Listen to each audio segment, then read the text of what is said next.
Hi, this is Sunday night.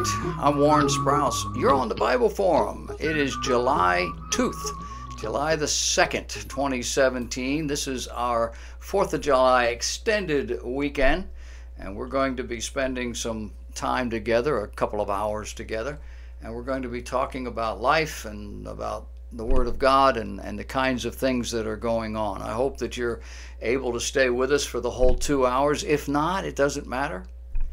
Because all of this is restored, or not restored, it is captured for you. Right now we are streaming both at Ustream, which is from our website, thebibleforum.net, and off of Facebook. And everything on my side says Facebook is recording. It is broadcasting. It's moving. And so you'll be able to go back throughout the week on the Facebook page and watch any part of the show or the whole thing if that's what you want to do. Or you can come to the Bible Forum website and click the little arrow that's in the video box, the bottom right hand corner, and it will show you the recorded portions throughout this 2-hour period. I really would like somebody to go to the Facebook page and say, oh yeah, I see it, it's working fine, or nope, you blew it again. Last week I went through the whole rigmarole and forgot to push one important button, and the end result was that we didn't have anything there. But this week it's supposed to be there. I want to give you a quick rundown. It's not that quick. It'll take best part of a half hour, 20 minutes or more. A rundown of the events that shaped our world this week. These are things that we look at that are in light of the Word of God and the things that seem to be making our world different. We've got a Muslim cleric, Sheikh Nidal Siam, known as Abu Ibrahim. This sheikh is literally castigating the regimes of Saudi Arabia and Qatar, calling both of them collaborators with the Americans and with the English.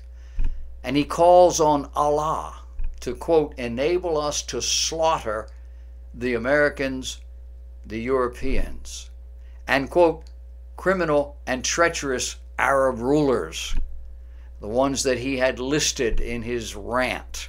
This from the Times of Israel. These people are equal opportunity butchers. Keep that in mind as you're going through your life. When you hear the word cholera, what do you think of? Well, you think about people drinking from polluted wells in a time before modern medicine and modern sanitation. Cholera comes from the ingestion of contaminated food or contaminated water. And according to UNICEF spokesman, Yemen's entire healthcare system is on the brink of complete and total collapse. An estimated of 5,000 people contract cholera every single day. An estimated 1,300 people have already died. At least a quarter of them are children. Hospitals are overcrowded with patients and very little food. Clean water, very little clean water in the country.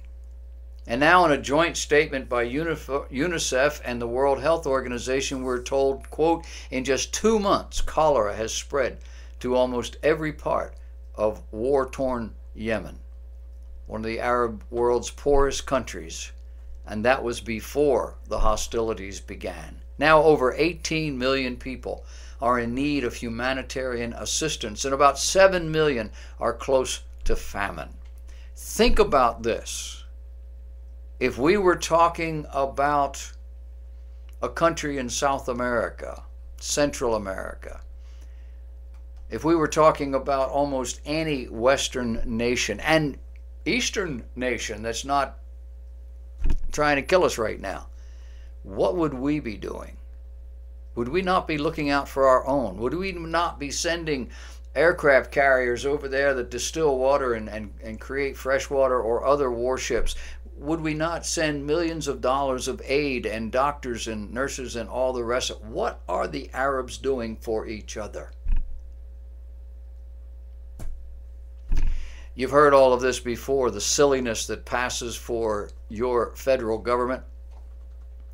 Well, Friday, just passed, June 31st, 2017, the United States EPA Administrator, a fellow by the name of Scott Pruitt, announced a proposed rule to repeal another rule made by the EPA. That rule was called Waters of the United States Rule. This was a statute, a rule, an administrative decision made under the Obama administration. What did it do? It basically allowed the federal government to control any body of standing water wherever it may be found. The current rules say that all intermittent stream beds of this country are jurisdictional waters of the United States, turning the idea of local control on its head. Well, Scott Pruitt has put forth a proposed repeal of this. You get the puddles in your front yard, you get the control one more time. You know Mary Catherine Ham? She lost her husband not too long ago, overseas, a veteran, a warrior. Mary Catherine wrote an article this week, and this comes under the heading of things you already know. She writes about a new study on Seattle, Washington's minimum wage and how it impacted that city's economy. You know, there's a big battle about we ought to raise the minimum wage as high as we can. Well, the city is liberal. It enacted a gradual hike in the minimum wage in 2014. The first raise was up to $11.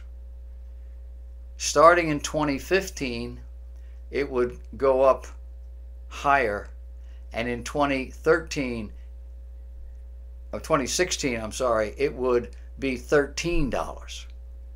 Well, researchers at the University of Washington have now issued a study on that minimum wage, and it isn't a good report, at least not for the workers that it's meant to help anyway.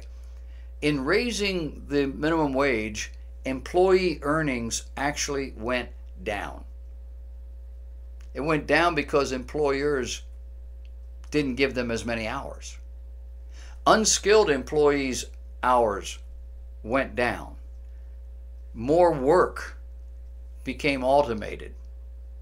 And work by the least paid employees was very often deemed unnecessary.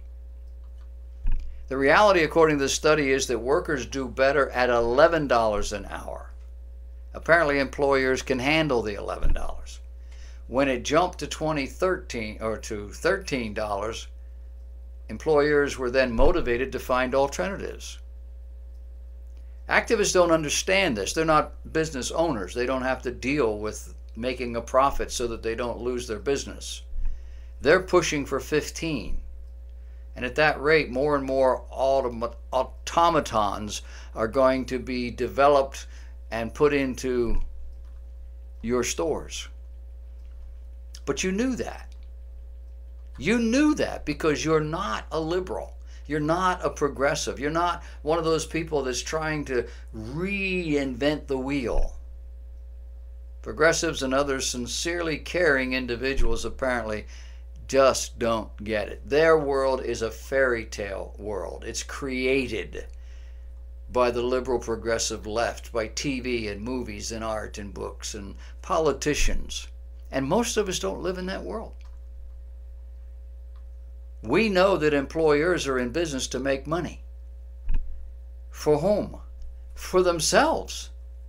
Why go into business if you're just going to give it all away? They're not in business to make your life better by working for them. They might be in business to make a product that makes your life better. But they're not also in business to take advantage of their employees, or they won't keep them. The whole system is as practical, as old as time itself. And these people are constantly trying to improve upon it. It doesn't work that way. NFL player Derek Carr recently signed a multi-million-dollar contract with the Oakland Raiders. But the money, he says, was not his primary concern. CBN, Christian Broadcasting Network News, following the news of his 5-year, $125 million contract with the Raiders, asked Carr what he planned to do with the money. What are you going to spend the money on? First thing he says I will do is I will pay my tithe, just like I have since I was in college, when I was getting a $700 check on my scholarship. He said, that won't change. I'll do that. Carr is known for being an outspoken man about his Christian faith. He added that he and his wife are not extravagant people, but he does want to buy his wife something special. Pay my tithe is the common phrase, and it sort of explains everything. What they're saying to us here is that the tithe is owed, like a bill. Only this is a bill you get from God. No, it's not like that at all. No, Christians are never told to tithe. They are challenged, encouraged to give freely out of a heart of gratitude. Tithers are paying a bill they believe they owe God. Where'd all this come from? Well, it came from the Mosaic Law. And Christians are not under law. How's that? You say, well, that's just a technicality. No, it's not. The idea that you have to tithe to God is a faulty theology from people who want to make certain that A, Christians put money in the plate, and B, God doesn't get them for being pikers. And neither of those sound like biblical Christianity. Here's an article from ChristianHeadlines.com. The U.S. Department of Education's Office for Civil Rights issued a memo on June 6 to teachers in public schools warning that a refusal to address students by their preferred pronoun could trigger a federal investigation. Seems no one's happy about this. Not the conservatives, not the liberals. The conservatives, as usual, point the finger, social engineering. You don't care how this goes, what it costs the child, the parents, the system. It doesn't bother you. The liberals on the other side are saying this doesn't go far enough. They want bathrooms, they want locker rooms, they want everybody in there together. LGBT activists hope the Supreme Court eventually will side with the Obama administration's definition and thereby negate the whole need for Congress to make gender identity a protected class. In a conservative Congress, one that doesn't need the Democrats to vote on anything? I don't think so. Better these people should be happy with what they have. What they have is on a slippery enough slope. You don't want to add to it. Stop making noise. Pretend you're not there. Maybe they won't notice. Speaking of which, the military is putting their inclusivism policy on hold. Did you read that? They're doing that until they can figure out how it's going to impact, well, the military and their readiness, their efficiency, and all the rest of it. We're going to talk about that a little bit later tonight under the heading of What's Behind the Gay Agenda? We hear often how religious people and groups hate gays and won't serve them or marry them or bake them cakes or whatever it might be. Well, there's a study. It's not the first time it's been done. The study has been made among religious groups, and the result, according to the Religious News Service, in no U.S. religious group does a majority of their people think it's acceptable for business people to invoke their religious beliefs and refuse to serve gays? Not one. Now, it sounds more significant than it really is, since we're only talking about 50%. But it's better than the same question as it was asked a year ago. The percentage is, there's some progress here. Mormons seem to be the most bigoted in this issue. 58% of them said, no, I wouldn't serve them, I wouldn't help them, wouldn't do anything for them. But they also showed the second highest rate of progress over last year. They went from 58 to 42. Not bad. Now, how does selling flowers or cakes to homosexuals affect my morals or my faith? Well, it's about my conscience. Except that I'm in business to sell to the public. I'm not officiating at a wedding. I put my little sign out and say, I bake cakes. And now I say, well, I'm not baking you a cake because I don't like your morality. It's a pretty slippery slope, logically. But if that's your conviction, go for it. In some communities, they'll put you out of business. The American Center for Law and Justice, an organization that works on behalf of persecuted Christians here in the United States as well as overseas, has scolded the United Nations Human Rights Council for ignoring the plight of Christians in Iraq and Syria. War-torn Iraq and Syria. Apparently, only Muslims are being abused. That is according to what they're saying. In a statement it released following its presentation, the organization warned that ISIS is carrying out a genocide against Christians and other minorities. We have reports from a Christian Syrian woman who saw Christians being killed and tortured and children being beheaded in front of their parents. She said 250 children were put in the dough mixer and were kneaded by that machine as dough, the oldest of them being 4 years of age.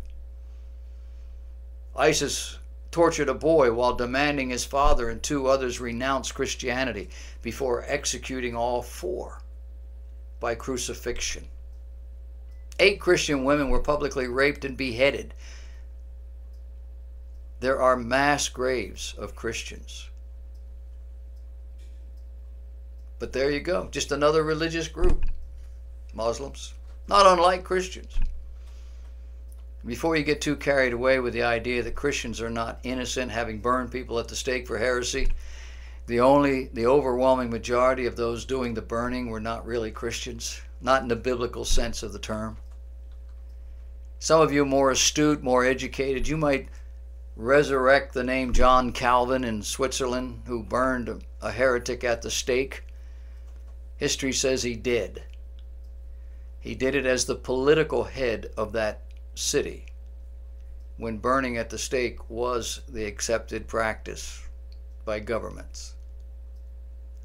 What the government has to do with a man's belief system is still above my pay grade. I don't understand it.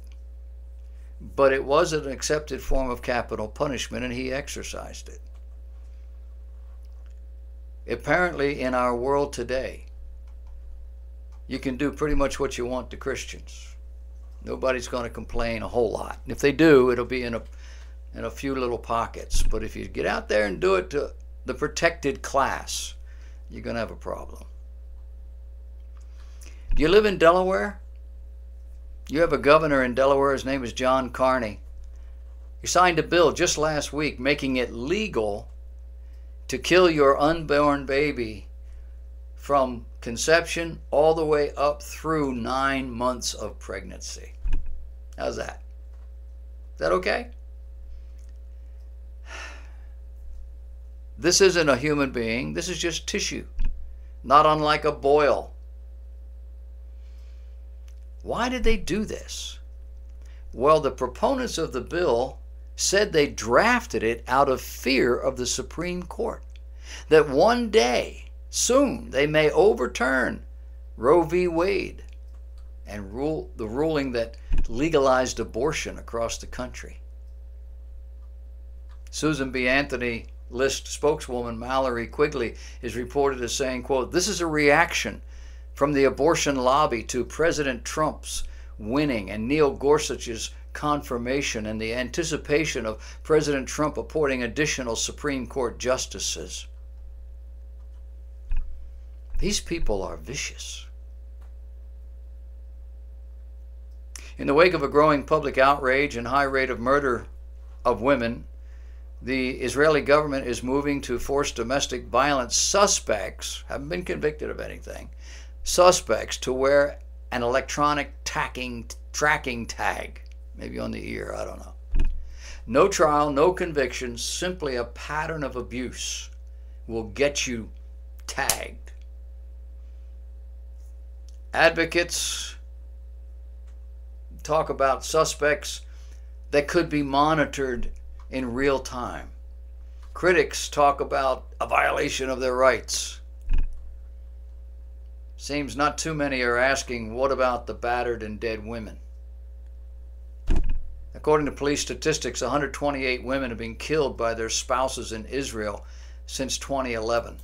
A 2016 study conducted by the Ben Gurion University of the Negev found some 40% of Israeli women have suffered physical, psychological, or verbal violence from their partners, with more than half being Arab. Arabs represent less than 20% of the population, but half of the offenders in this area. In 2016, 16 Arab women were murdered. More than half of these are related to domestic violence-related honor killings. A government representative said it was better the violence or the violent spouse be monitored than the women be injured or killed. You ever hear about the Southern Poverty Law Center? It's an Alabama watchdog group, often characterized as a hard left activist organization. Now it's labeling the hard right activist organizations as hate groups. Organizations like Family Research Council, Far Right Activist Hate Group, the Alliance Defending Freedom, Liberty Council, and the American Family Association. Apparently anything having to do with traditional family structures is really a hate group. The Southern Poverty Law Center's hate group designation is particularly controversial among Christian groups, given that they tend only to give this label to organizations that oppose the LGBT agenda items, things like same-sex marriage. Douglas Murray is the author of something called The Strange Death of Europe: Immigration, Identity, Islam. He's also the associate editor of The Spectator in London. On an internet radio program, Murray said, quote, "You could say it's a chicken and egg situation. What came first? Was it Europe's desire to bring millions of people into their society and change it irrevocably? Is that what the problem really is? Or is it really the people who actually come in?" He went on to say, "Did you know it? Did you do it because you didn't like yourselves, or did it happen and then you didn't like yourself?" There are now some questions and issues that Europeans are struggling with, mulling over about this whole immigration thing. The author goes on to say, "Our societies in Western Europe have become effectively a void. The whole culture says find your pleasure where you can, but then there's no explanation as to what, where, how.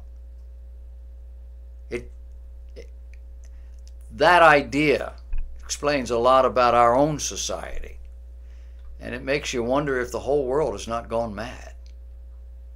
We deliberately broke down the sexual barriers, and now we're struggling with the result. We deliberately broke down the moral barriers, the religious barriers, the social barriers, and we're struggling to find ways to still stay sane and productive. And all this while no one in authority seems to be willing enough.